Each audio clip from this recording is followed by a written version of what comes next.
All right, everyone. So today I'm going to be making pretzel rolls. So you can either use these as just a roll or for a pretzel bun if you cut it in half. Real simple recipe. We got our stand mixer. We'll add our all-purpose flour first. Once we throw that in, our salt. We're going to give this a quick whisk just to mix it up. We're going to add our active dry yeast next. Give that another mix. All right, once we do that, we'll add our hook on our stand mixer.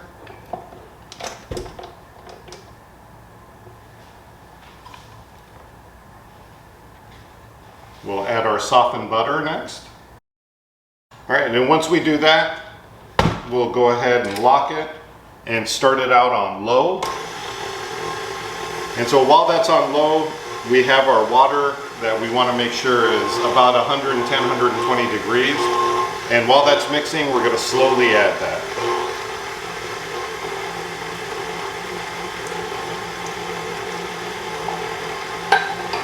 Once we've added all our water, we're going to let that go for about 10 minutes.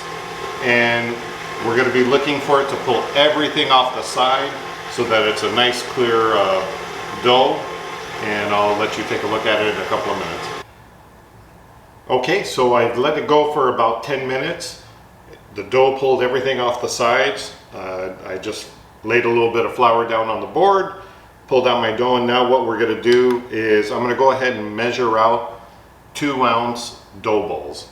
And the reason why I measure them out is just to make sure that they all look even. So once I get my 2 ounces, I'm going to go ahead and get a nice ball, kind of like a dumpling, fold everything down and under, and once I got that nice shape, I'm going to lay it down on a parchment lined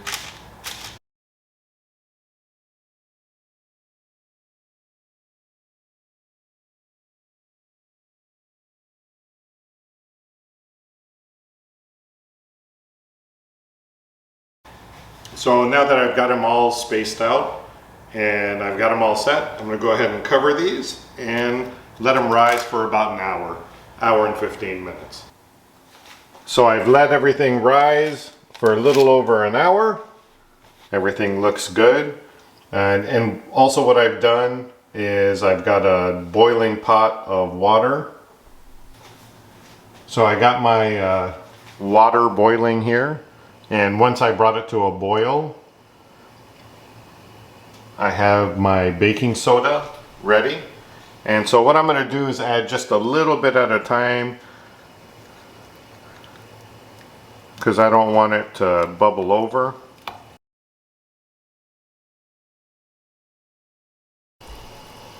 Okay, so after I've added my baking soda to the boiling water, I'm going to go ahead and throw in a few of them at a time, and you want to be really careful. You want to do 30 seconds each side. You don't want to do too much more than that. So even if you have to use a stopwatch on your cell phone, that'd be a good idea.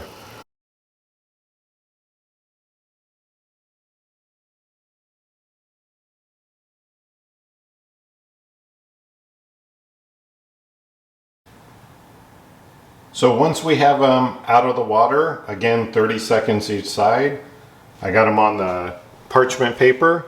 What I'm going to do, I just got one egg, I gave it a nice beating, and we're just going to go ahead and give each one a thorough egg wash. Make sure you get the top and all the sides. So I've given each one a nice thorough egg wash. And then you can use the salt of your choice. I try not to put too much on there because it's already got some in there, but I like to sprinkle a little bit of this pink Himalayan rock salt. Add a little texture.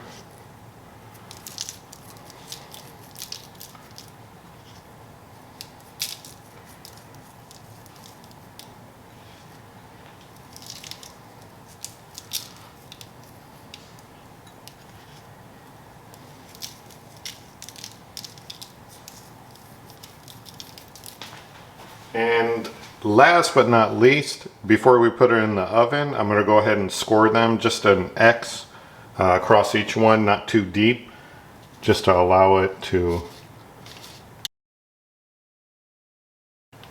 And I've already preheated the oven to 425, and we're going to bake this for about 15 to 20 minutes. You want to keep an eye on it once it reaches 15 minutes to ensure that it's not going to get overdone, and we're looking for that nice brown dark color. Alright, so I had them in there about 18 to 19 minutes. I got that nice golden brown color.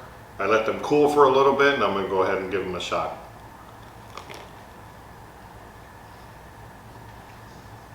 Alright, taste that rock salt on top. It's perfect. And you can adjust the salt to your taste if you like it really salty or less salty. You can adjust it. Fantastic. Enjoy.